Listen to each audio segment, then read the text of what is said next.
बच्चों, आज मैं आपको आपके इंटरमीडिएट की फिजिक्स के वॉल्यूम सेकंड के चैप्टर प्रकाश की प्रकृति और हाइगेंस का सिद्धांत ये पढ़ाऊंगा। तो इसमें बच्चों मैं आपको प्रकाश की प्रकृति के संबंध में कुछ वैज्ञानिकों ने अपने अपने मत दिए हैं, उन मतों के बारे में बताऊंगा। ठीक, सबसे पहले मैं बताऊंगा प्रकाश क्या है और इसके गुण क्या हैं। प्रकाश क्या है और इसके गुण क्या हैं, फिर बताऊंगा कि प्रकाश की प्रकृति के संबंध में किन किन वैज्ञानिकों ने अपने मत दिए। ठीक, सबसे पहले प्रकाश, लाइट।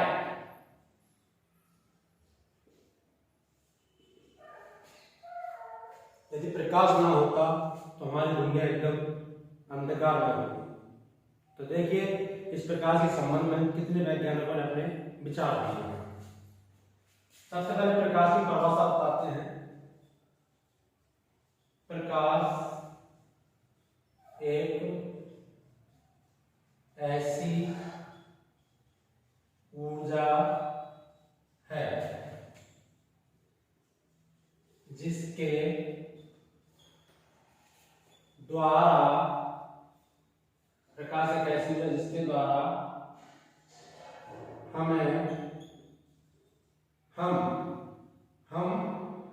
अपने परिवेश में उपस्थित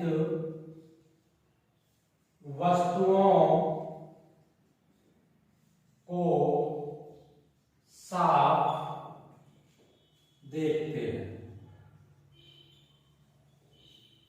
ठीक, प्रकाश एक ऐसी ऊर्जा है जिसके द्वारा हम अपने परिवेश में उपस्थित वस्तुओं को साफ देखते हैं। ठीक बच्चों, अब सुनिए प्रकाश के गुण। Properties of light. सबसे पहला गुण है बच्चों, प्रकाश एक सीधी रेखा में चलता है। प्रकाश एक सीधी रेखा में चलता है। इस बात का प्रमाण बच्चों कि प्रकाश सीधी रेखा में चलता है, तो इसका प्रमाण यह है कि जब प्रकाश के मार्ग में कोई वस्तु आ जाती है तो उस वस्तु की छाया बन जाती है। जब आप धूप में खड़े होते हो सूर्य की किरणों में या सूर्य की रोशनी में, तो आपने देखा होगा कि आपकी एक परछाई बन जाती है। तो वो इस बात का प्रमाण है कि प्रकाश सीधी रेखा में चलता है। यदि वो किरणें आपकी बॉडी से टकरा करके मुड़ जाती तो इससे ये पता चलता कि प्रकाश हमारी ध्वनि की तरह मुड़ भी सकता है। जैसे मैं जो बोल रहा हूं, मेरी आवाज, मैं इस कमरे में बोल रहा हूं तो मेरी आवाज की कुछ मात्रा दूसरे कमरे में भी जाती है और दूसरे कमरे में भी मेरी आवाज सुनाई दी जाती है या दे सकती है आपको। ठीक, मतलब ध्वनि में विवर्तन सबसे ज्यादा होता है और प्रकाश में विवर्तन, मैं ये नहीं कहूंगा कि नहीं होता है, प्रकाश में विवर्तन होता है पर बहुत कम होता है। प्रकाश में विवर्तन, प्रकाश भी मुड़ जाता है पर प्रकाश बहुत कम होता है। कुल मिलाकर हम ये कहना चाहेंगे प्रकाश एक सीधी रेखा में चलता है। ठीक, पहला पॉइंट। दूसरा पॉइंट, प्रकाश निर्वात में भी चल सकता है। निर्वात में भी चल सकता है, चलता है। तीसरा गुण मेरे बच्चों, प्रकाश में परावर्तन होता है। प्रकाश में परावर्तन होता है। हाँ, निर्वात में चल सकता है। ये कैसे? सुनिए, प्रकाश निर्वात में चल सकता है, ये बात कैसे स्पष्ट होती है? सूर्य से पृथ्वी के बीच में या अन्य नक्षत्रों और पृथ्वी के बीच में जब सूर्य से प्रकाश पृथ्वी पे आता है या अन्य नक्षत्रों से प्रकाश जब पृथ्वी पे आता है तो उनके बीच में काफी स्थान ऐसा है जहां कोई माध्यम नहीं है, फिर भी वो प्रकाश पृथ्वी पर पहुंच रहा है, फिर भी वो प्रकाश पृथ्वी पर पहुंच रहा है। इस बात से तात्पर्य है कि प्रकाश निर्बाध में चल सकता है। पृथ्वी और सूर्य के बीच में काफी स्थान ऐसा है जहां कोई माध्यम नहीं है, फिर भी प्रकाश किरणें पृथ्वी पर पहुंच रही है, फिर भी प्रकाश किरणें पृथ्वी पर पहुंच रही है। इस बात से यह प्रमाण मिलता है कि प्रकाश निर्बाध में भी चल सकता है। प्रकाश में परावर्तन होता है बच्चों जब प्रकाश किसी परावर्तक पृष्ठ, दर्पण या किसी चिकनी सतह पर गिरता है, दर्पण या किसी चिकनी सतह पर गिरता है तो बच्चों प्रकाश टकरा के वापस लौट जाता है। इसे कहते हैं प्रकाश का परावर्तन। जब प्रकाश किसी चिकनी सतह पर या परावर्तक सतह पर गिरता है, तो वो टकरा के वापस लौट जाता है। इस घटना को कहते हैं प्रकाश का परावर्तन। अगला पॉइंट बच्चों, प्रकाश का अपवर्तन। प्रकाश में अपवर्तन होता है, प्रकाश में अपवर्तन होता है। मतलब अपवर्तन क्या है? जब प्रकाश किसी पारदर्शी पदार्थ पर गिरता है, पारदर्शी पदार्थ जिसमें हम आर पार देख सकें, जैसे मेरा ये चश्मा, ये पारदर्शी पदार्थ से बना हुआ है, ठीक। तो जब प्रकाश किसी पारदर्शी पदार्थ पर गिरता है तो वह उसमें से गुजरने के बाद अपने मार्ग से कुछ विचलित हो जाता है। देखो ये किरण ऐसे आ रही है और जब वो उसमें प्रवेश कर रही है तो या तो वो अवलंब की तरफ झुक जाती है या अवलंब से दूर इधर भी हट सकती है, ऐसे भी जा सकता है, ऐसे। तो इसी घटना को हम मेरे बच्चों कहते हैं प्रकाश का अपवर्तन। और अपवर्तन में एक नियम और होता है बच्चों कि sine I upon sine R का जो अनुपात होता है वो सदैव नियत रहता है। तो ये प्रकाश का अपवर्तन है कि प्रकाश जब किसी एक समांगी और पारदर्शी माध्यम से दूसरे समांगी और पारदर्शी माध्यम में प्रवेश करता है तो वह अपने मार्ग से कुछ विचलित हो जाता है। इस बात से स्पष्ट होता है कि प्रकाश में अपवर्तन होता है। अगला बच्चों, प्रकाश में वर्ण विक्षेपण होता है। प्रकाश में वर्ण विक्षेपण होता है।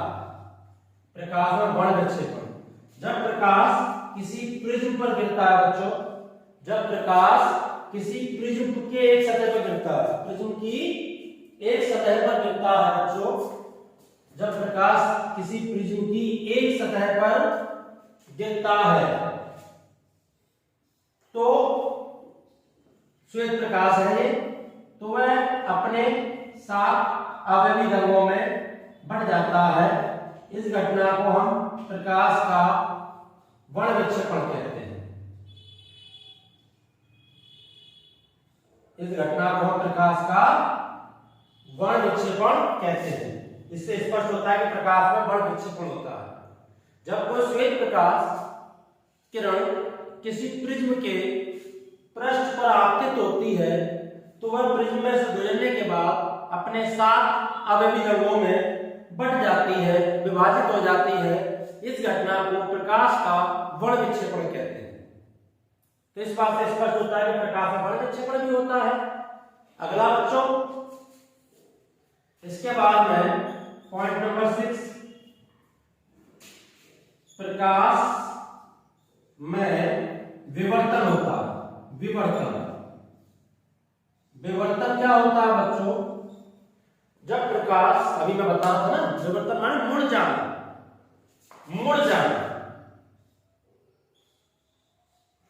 इस तरीके से क्या है और मुड़ के जैसे लिखे। तो बच्चों विवर्तन माने मुड़ जाना, और विवर्तन का गुण सबसे अधिक ध्वनि में होता है। मैंने अभी बताया था आपको कि मैं यहाँ बोल रहा हूँ, मेरी ये बात दूसरे कमरे में सुनाई देगी आपको, और प्रकाश का बल्ब इस कमरे में जल रहा है तो दूसरे कमरे में उसकी रोशनी नहीं पहुंचेगी। ये आपने अनुभव किया होगा। परंतु बच्चों, जब प्रकाश किसी तीक्ष्ण किनारों पर पैने, तीक्ष्ण माने पैने किनारों पर, शार्प बिल्कुल पैने किनारों पर गिरता है, बिल्कुल नुकीले किनारों पर प्रकाश गिरता है मेरे बच्चों, ये प्रकाश किरण आ रही है और हम कह रहे हैं प्रकाश सीधी रेखा में चलता है। मान लीजिए इस किनारे पर गिरा प्रकाश, सीधी रेखा में चलता है, तो प्रकाश को यहाँ रुक जाना चाहिए। ये प्रकाश किरण आ रही है और यहाँ पर गिरा जी इस किनारे पर, तो ये रुक जाना चाहिए, पर नहीं, ऐसा नहीं होता है बच्चों। ये प्रकाश किरण ऐसे मुड़ जाती है और मुड़ के फिर आगे निकल जाती है। इसे कहते हैं प्रकाश का मुड़ जाना, यानी डिफ्रैक्शन ऑफ लाइट, प्रकाश का विवर्तन। प्रकाश केवल तीक्ष्ण किनारों यानी पैने, शार्प नुकीले तीक्ष्ण किनारों पर प्रकाश मुड़ जाता है, या कोई बहुत ही पतला छिद्र है बच्चों, बहुत ही पतला छिद्र, बहुत ही छोटा सुई के जैसा छिद्र है और उस पर कोई प्रकाश गिरता है तो बच्चों वो भी मुड़ जाता है। उसमें से गुजरने के बाद एक किरण आई तो वो किरण क्या हो जाती है, उस छिद्र के किनारों से मुड़ के कई किरणों में विभाजित हो जाती है। ये है प्रकाश का विवर्तन, कि प्रकाश मुड़ जाता है। ठीक है, प्रकाश में विवर्तन का गुण होता है। अगला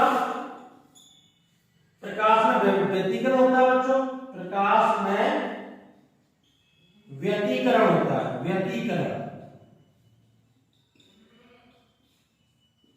इंटरफीरेंस।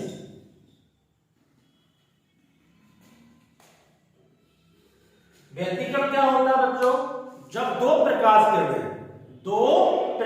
किरणें एक ही दिशा में चलती हैं, एक ही दिशा में चलती हैं, और चलने के बाद जब वो प्रकाश किरणें आगे चलने के बाद वो मिल जाती हैं, जिसे हम फिजिक्स में कहते हैं अध्यारोपण करती है।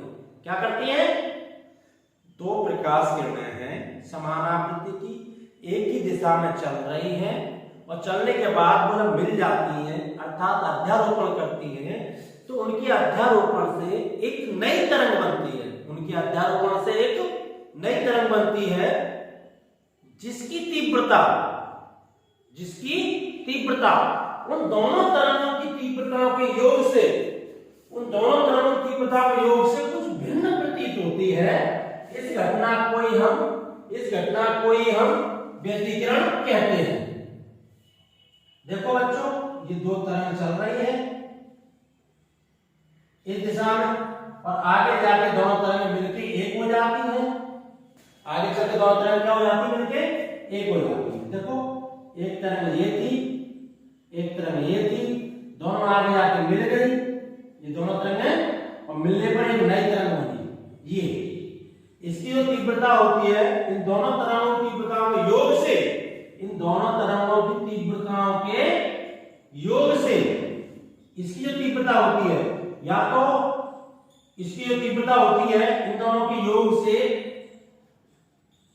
या तो ज्यादा होती है परमाणु तरंग की तीव्रता, जो इन दोनों के मिलने में तरंग बनी थी उसे परमाणु तरंग कहते हैं, या परमाणु तरंग की तीव्रता दोनों तरंगों की तीव्रता के योग से कम होती है, तो परमाणु तरंग की तीव्रता में होने वाले इन उच्चावचों को, ऊंचा नीचा, कहीं पर तीव्रता ऊंची कहीं पर तीव्रता नीची, परमाणु तरंग की तीव्रता में होने वाले उच्चावचों को ही हम व्यतिकरण कहते हैं। ऐसा प्रकाश में देखा जाता है।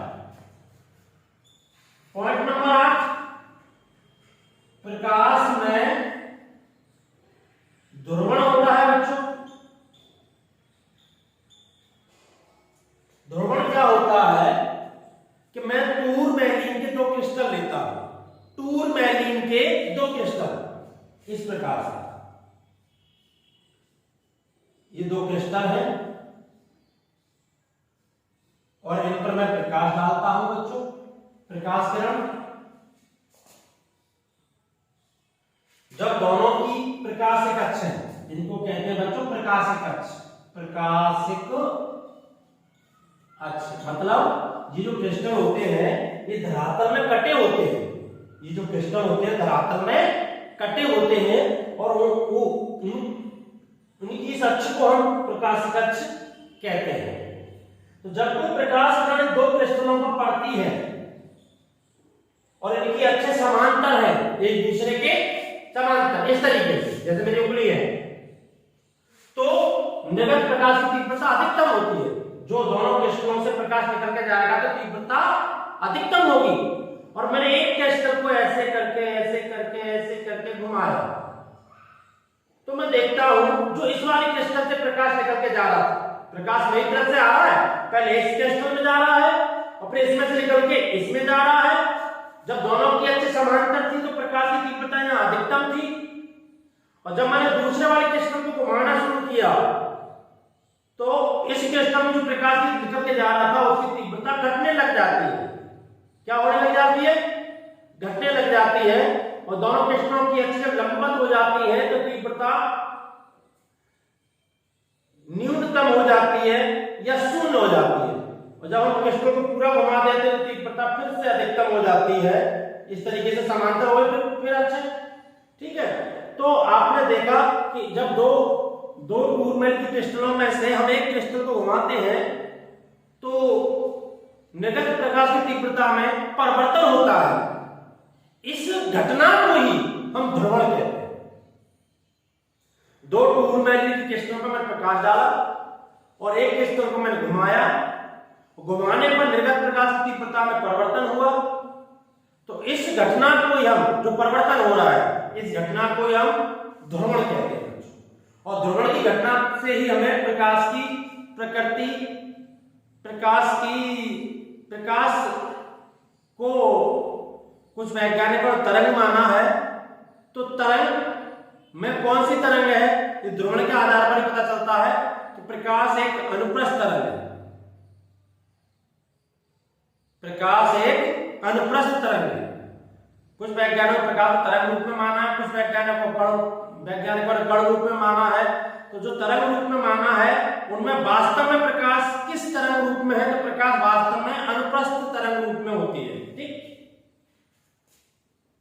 इसके बाद में बच्चों अगला पॉइंट आता है, प्रकाश में ध्रुवण हो गया, व्यतिकरण विवर्तन हो गया। ठीक, इसके बाद में आता है प्रकाश जब कि धातु सतह पर गिरता है। प्रकाश जब किसी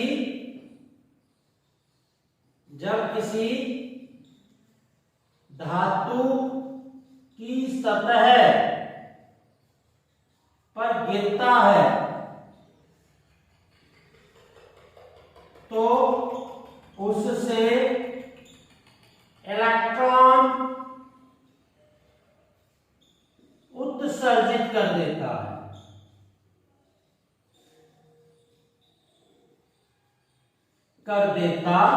है। जैसा कि प्रकाश वैद्युत प्रभाव में जो सौर प्लेट होती है मेरे बच्चों, और इस सौर प्लेट में जब प्रकाश किरण गिरती है तो ये प्रकाश किरण इसमें से इलेक्ट्रॉन उत्सर्जित कर देती है। जब प्रकाश की धातु की सतह पर, धातु की प्लेट है, सोना चांदी तांबा, और इसमें प्रकाश किरण गिरती है तो इनसे इलेक्ट्रॉन निकल जाते हैं। क्या निकल जाते हैं? इलेक्ट्रॉन।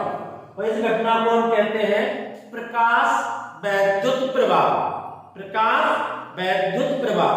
तो हम कुल मिलाकर कहना चाहिए कि जब किसी धातु की सतह पर गिरता है, प्रकाश जब किसी धातु की सतह पर गिरता है तो वह उससे इलेक्ट्रॉन उत्सर्जित कर देता है। तो वह उससे इलेक्ट्रॉन उत्सर्जित कर देता है। इस घटना को प्रकाश वैद्युत प्रभाव भी कहते हैं। इस घटना को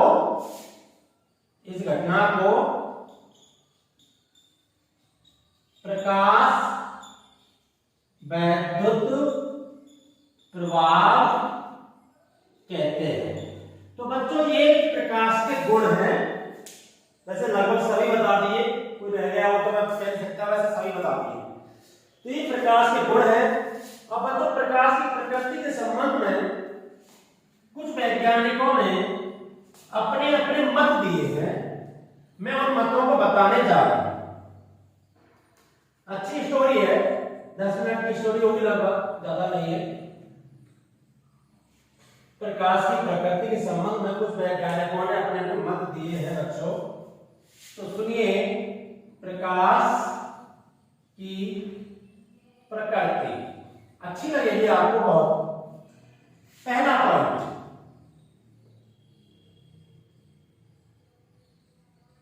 न्यूटन का कण का सिद्धांत, अंग्रेजी में कहते हैं न्यूटन कॉर्पूस्कुलर थ्योरी, न्यूटन्स कॉर्पूस्कुलर थ्योरी। दूसरा है जो कि आपकी दी गई थी 1675, ठीक, हाइगेंस का तरंग सिद्धांत,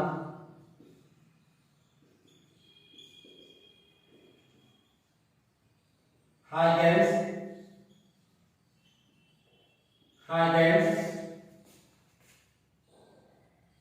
वेव थ्योरी। इसके बाद में है, ये दिया गया था 1678 समथिंग में। इसके बाद है मैक्सवेल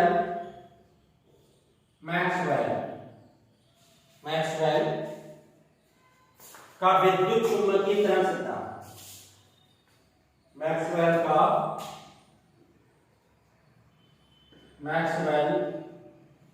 का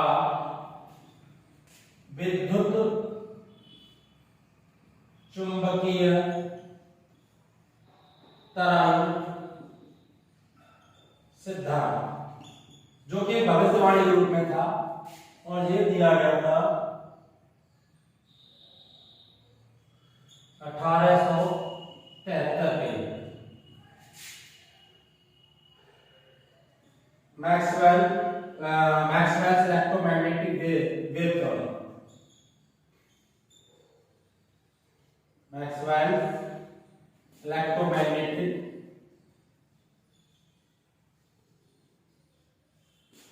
वेव थ्योरी। इसके बाद में प्लांक का क्वांटम सिद्धांत, ये 1900 के समथिंग में दिया गया था। Quantum theory, Planck's quantum theory.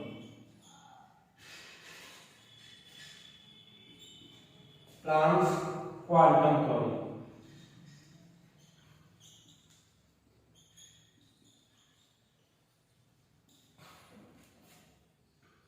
अगला आइंस्टीन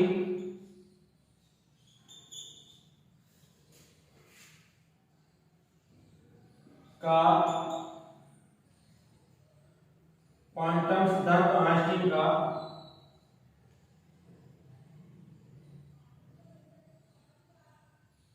फोटॉन सिद्धांत,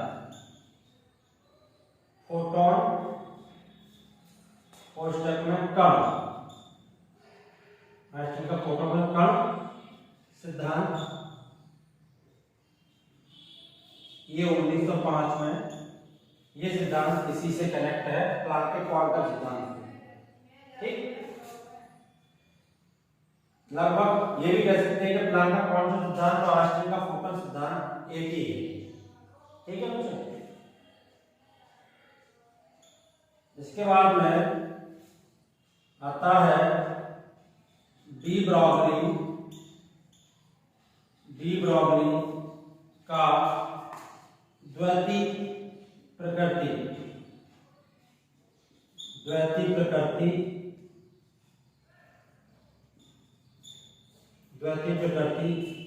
तरंग सिद्धांत, द्वैती प्रकृति सिद्धांत।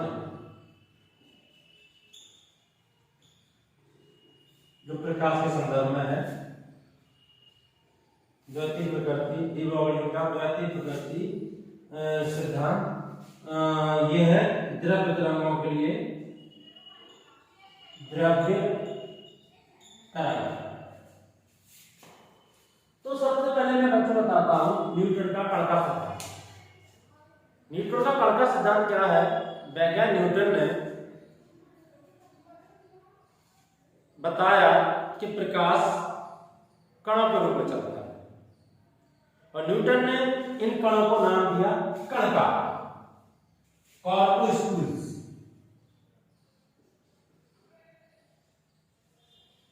कॉर्पुस्कुल्स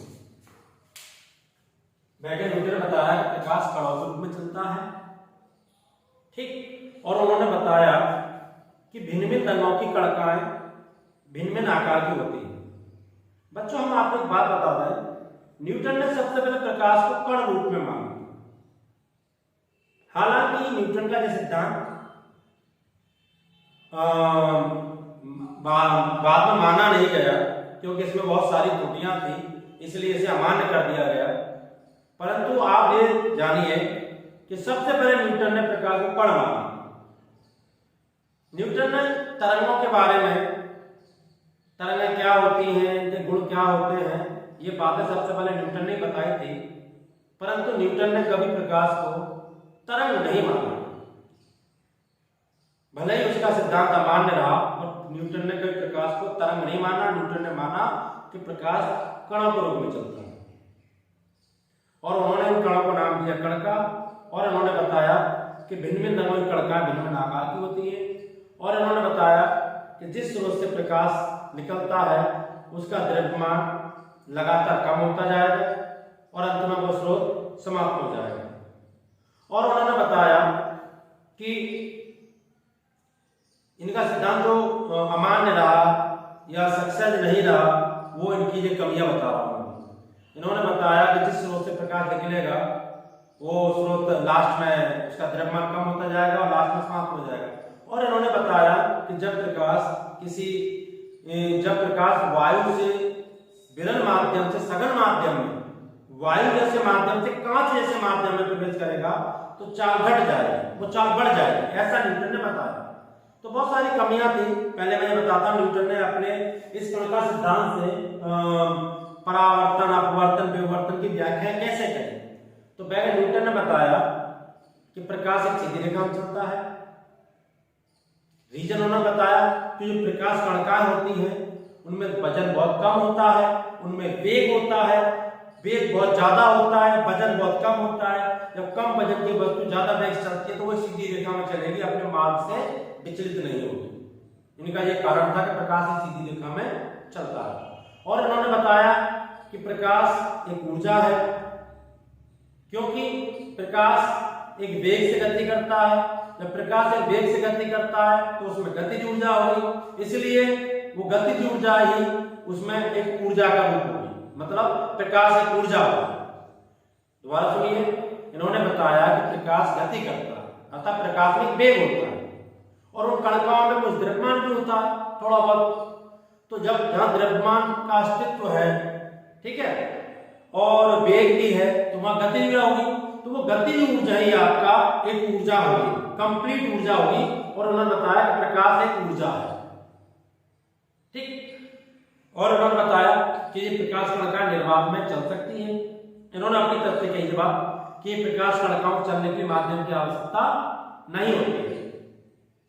और इन्होंने बताया कि जब प्रकाश किसी परावर्तक पृष्ठ पर गिरता है, जब प्रकाश किसी परावर्तक पृष्ठ पर गिरता है तो उस परावर्तक पृष्ठ के अणु या परमाणु उन कणिकाओं पर एक प्रतिकर्ष बल लगाते हैं, उन कणिकाओं पर एक प्रतिकर्ष बल लगाते हैं, जिसकी वजह से प्रकाश टकरा के वापस लौट जाता है। ऐसी व्याख्या न्यूटन कर रहा है।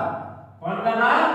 ये कणिकाएं आ रही हैं प्रकाश में और इन कणिकाओं पे परावर्तक पृष्ठ के कणों द्वारा प्रतिकर्ष बल लगाया और प्रतिकर्ष बल लगाया तो कणिकाएं इधर से आई इधर चली गई, ऐसा न्यूटन बताया।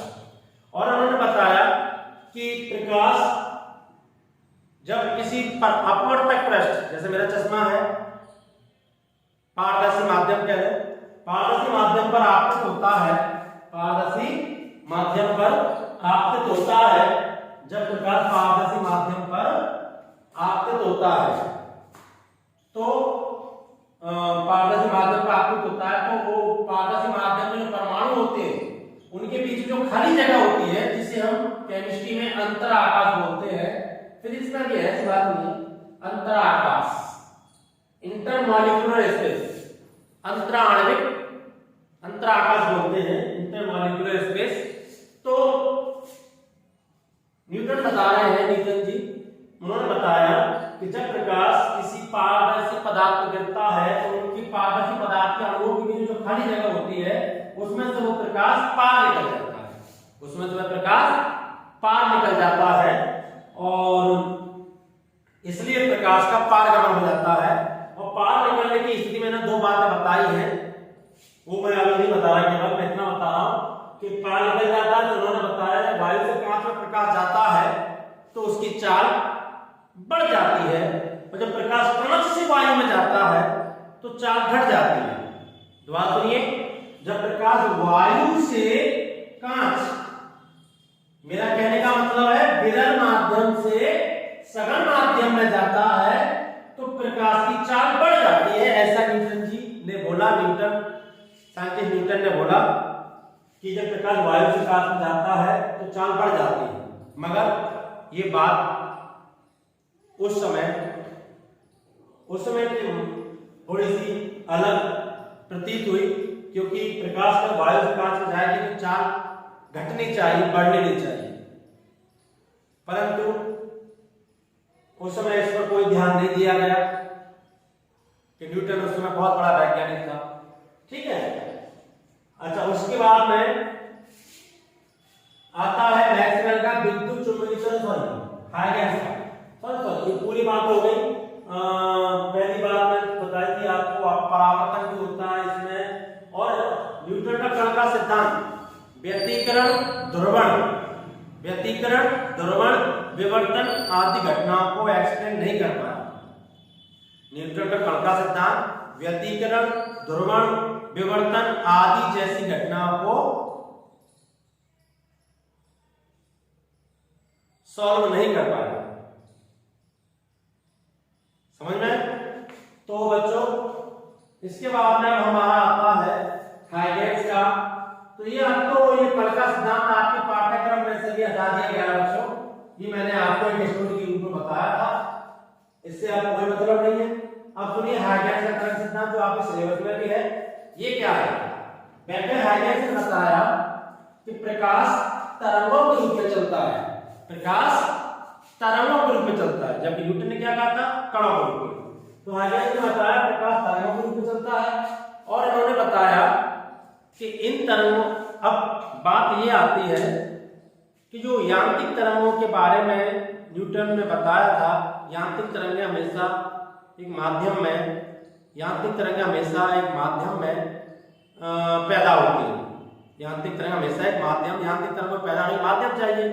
तो हाइगेन्स ने बताया कि प्रकाश तरंगों के रूप में चलता है, हाइगेन्स ने बताया प्रकाश तरंगों के रूप में चलता है, और उस समय केवल यांत्रिक तरंगों के बारे में ही जानकारी थी, उस समय केवल यांत्रिक तरंगों को 1916 यांत्रिक तरंगों के बारे में जानकारी थी।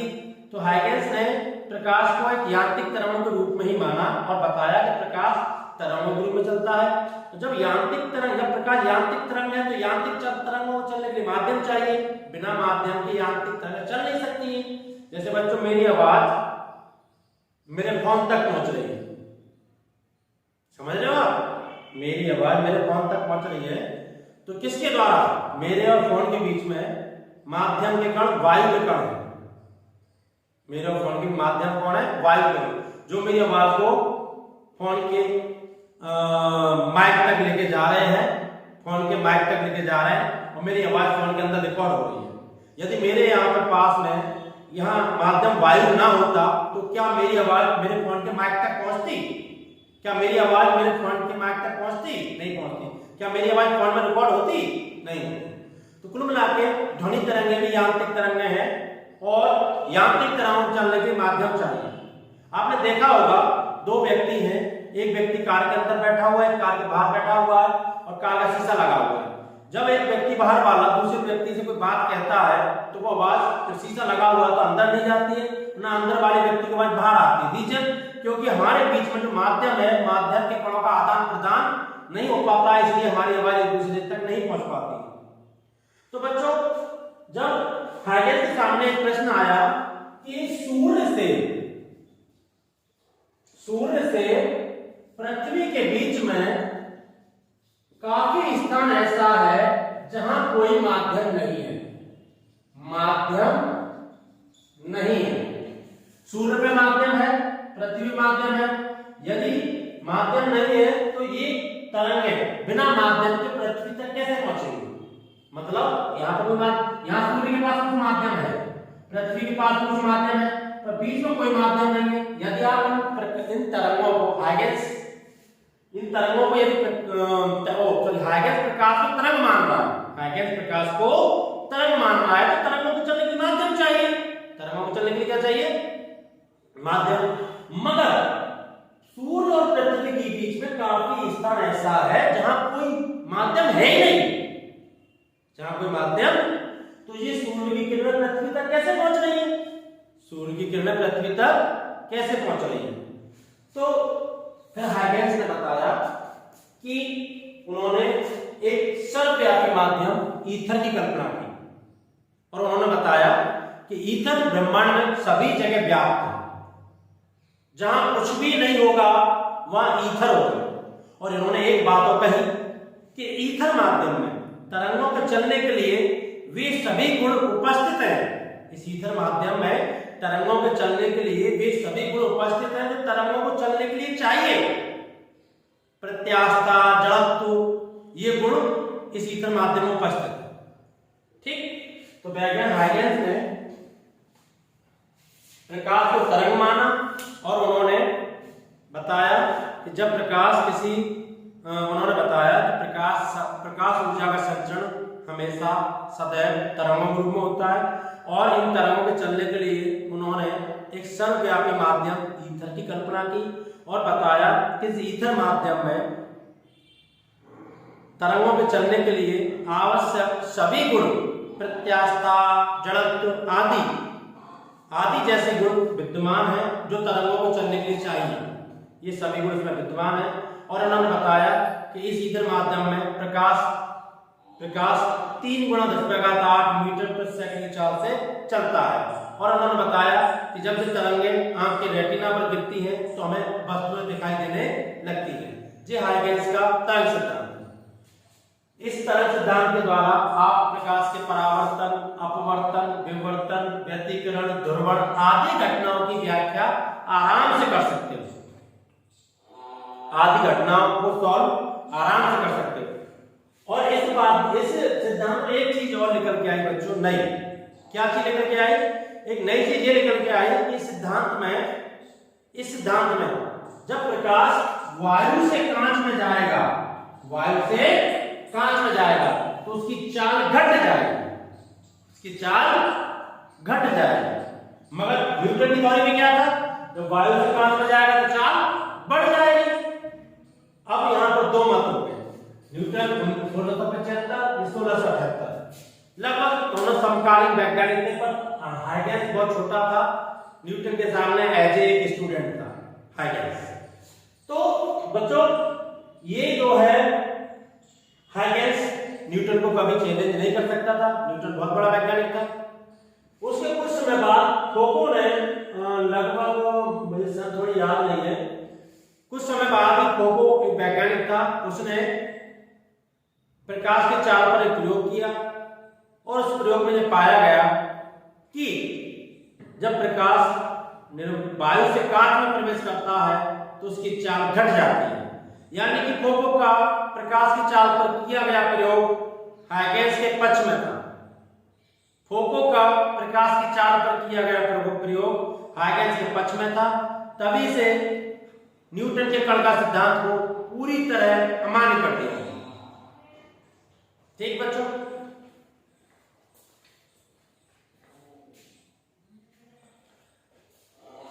इसके बाद में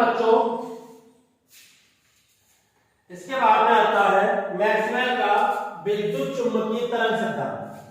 वैज्ञानिक मैक्सवेल ने 4 अलग अलग वैज्ञानिकों के नियम लिए और उन नियमों से मैं आपको नाम बता देता हूं वैज्ञानिकों के। गॉस का स्थिर विद्युत गॉस का नियम लिया, स्थिर विद्युत गॉस का चुंबक का नियम लिया, स्थिर चुंबक का नियम, और फैराडे का विद्युत चुंबकीय प्रेरण का नियम लिया, और एम्पियर का नियम लिया, जिसमें इन्होंने कुछ संशोधन किया था, जिसे मैक्सवेल एम्पियर संशोधित नियम के नाम से जाना जाता है। तो इन्होंने तीनों वैज्ञानिकों के नियम लेकर के और उनके जो गणितीय रूप है, उन नियमों के जो गणितीय रूप है, उनसे एक इन्होंने कैलकुलेशन प्राप्त की और उस कैलकुलेशन के आधार पर, नियमों के आधार पर उन्होंने बताया कि 1873 में कि एक ऐसी तरंगें होती हैं जिनके चलने के लिए माध्यम की आवश्यकता नहीं होती है, जिन्हें विद्युत चुंबकीय तरंगें कहते हैं। इन विद्युत चुंबकीय तरंगों की भविष्यवाणी मैक्सवेल ने की थी। विद्युत चुंबकीय तरंगों की भविष्यवाणी मैक्सवेल ने की थी। मैक्सवेल ने विद्युत चुंबकीय तरंगों को खोजा थोड़ा नहीं था, केवल भविष्यवाणी की थी 4 समीकरणों के आधार पर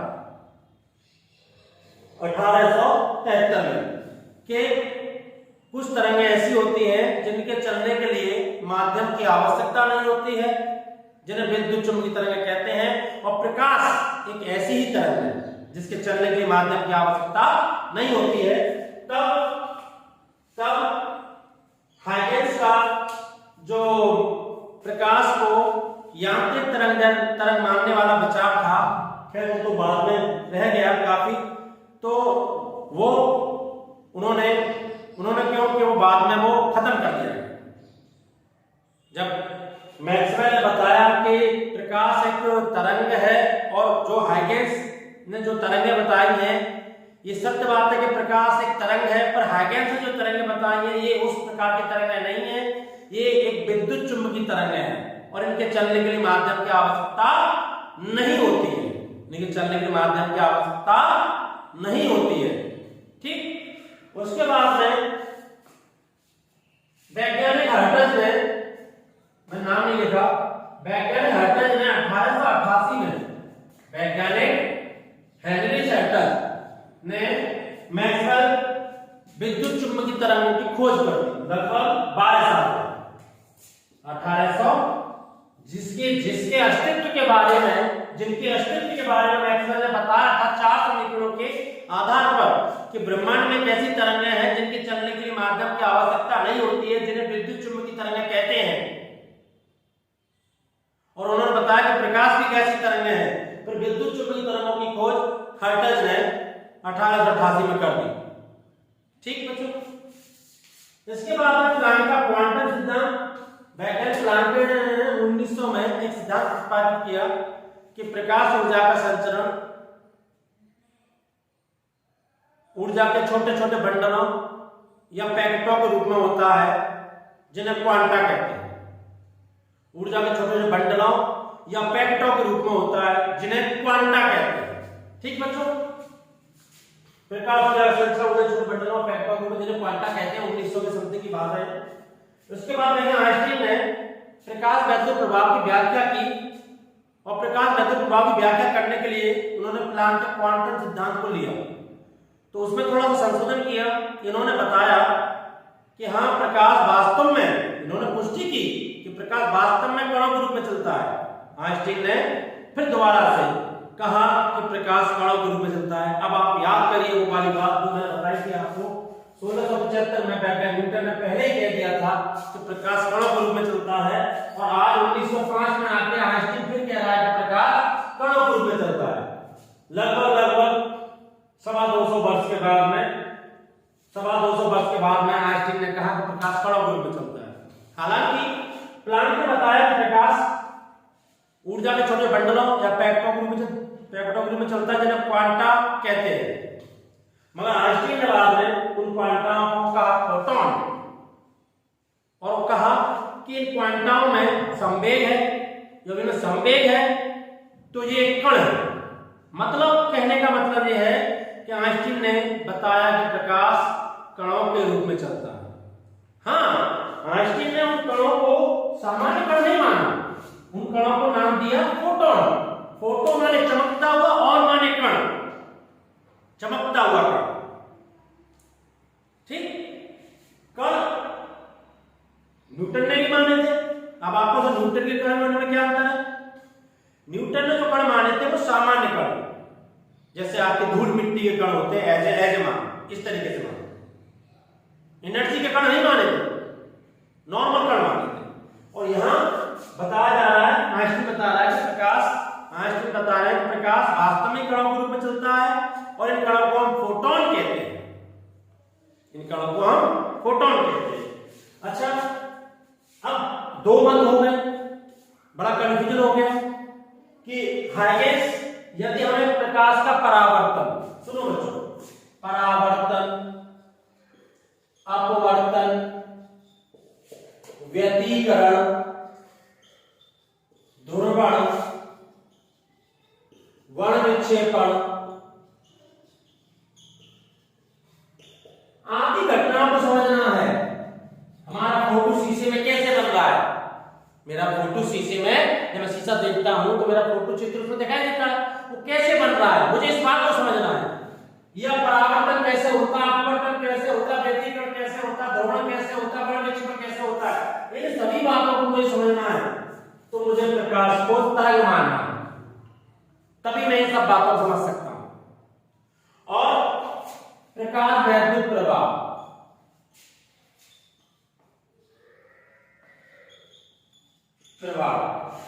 क्वांटम प्रवाह,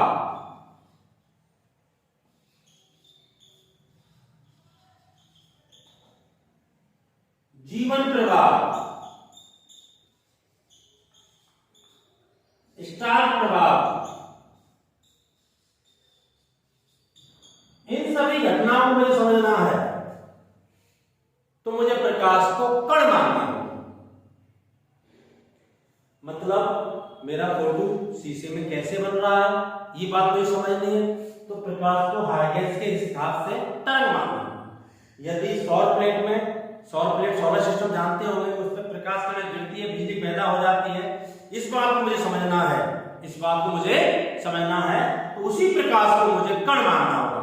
उसी प्रकाश में मैं खड़ा होकर के फोटो देख रहा हूं ना शीशे में, और वही प्रकाश एक सौर प्लेट पे गिर रहा है। प्रकाश दोनों जगह एक ही है, मगर जब हम अपने फोटो के बनने की व्याख्या करेंगे या परावर्तन, अपवर्तन, विवर्तन, व्यतिकरण, विक्षेपण आदि व्याख्या करेंगे, तो उसी प्रकाश को हम तरंग मानेंगे। और जब हम प्रकाश वैद्युत प्रवाह में बिजली कैसे पैदा हो रही है सौर प्लेट से, इस बात की व्याख्या करेंगे, तो उसी प्रकाश को हम कण मानेंगे।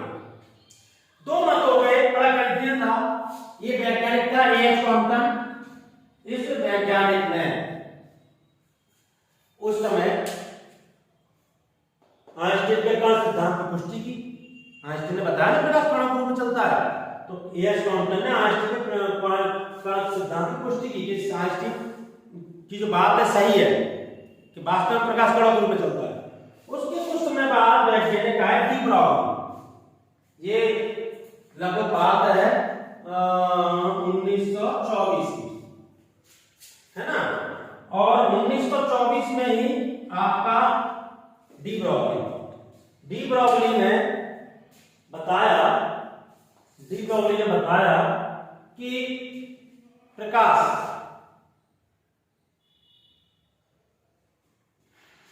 1924 समथिंग में मान लिया गया था कि प्रकाश कण और तरंग दोनों के रूप में चलता है।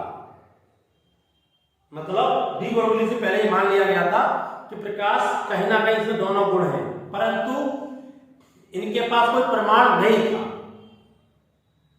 मान लिया गया था कि प्रकाश जो फोटोन होते हैं वो कण होते हैं और तरंग के रूप में गति करते हैं, ये मान लिया गया था।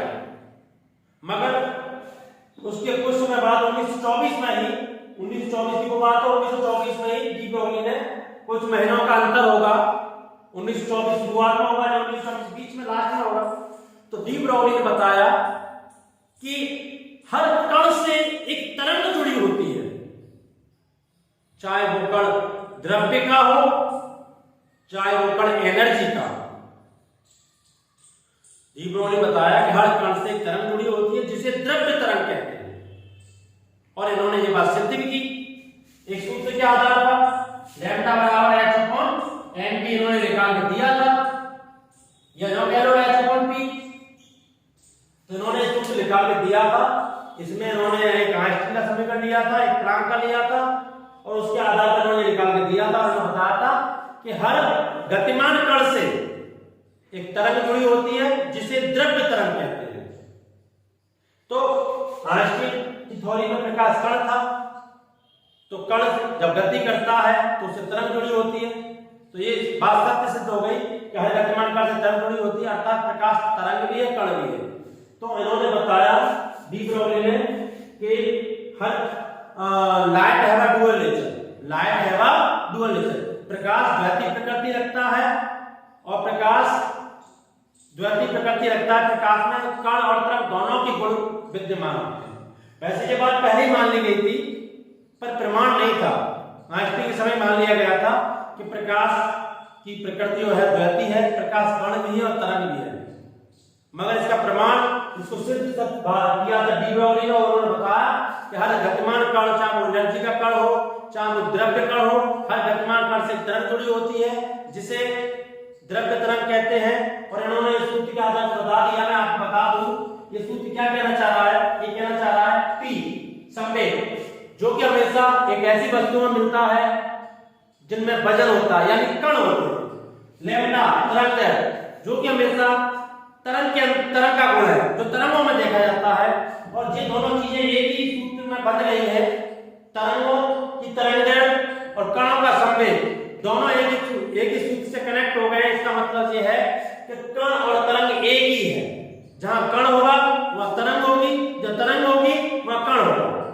मैं ये पेन का कैप यदि फेंकता हूं तो आपको ये पेन का कैप सीधा जाता हुआ दिखता है, मगर वास्तविकता यह है कि पेन का कैप सीधा ना जाकर के तरंग के रूप में जाता है, और इसमें जो तरंग पैदा होती है वो बहुत छोटी तरंग पैदा होती है, इसलिए आपको वो दिखाई नहीं देती है। इसकी जो तरंग दैर्घ्य होती है ना, बहुत छोटी तरंग दैर्घ्य होती है इसमें, इसलिए वो आपको दिखाई नहीं देती है। मतलब कुल मिलाकर मैं ये कहना चाहूंगा कि हर गतिमान कण से एक तरंग जुड़ी होती है जिसे द्रव्य तरंग कहते हैं, और इस आधार पर बताया गया कि प्रकाश तरंग भी है और कण भी है। तो ये आपकी थ्योरी, ये आपकी पूरी कहानी समाप्त हो जाती है। अगले लेक्चर में हम आपको हाइगेंस के तरंग सिद्धांत के बारे में पढ़ाएंगे। ठीक बच्चों, धन्यवाद।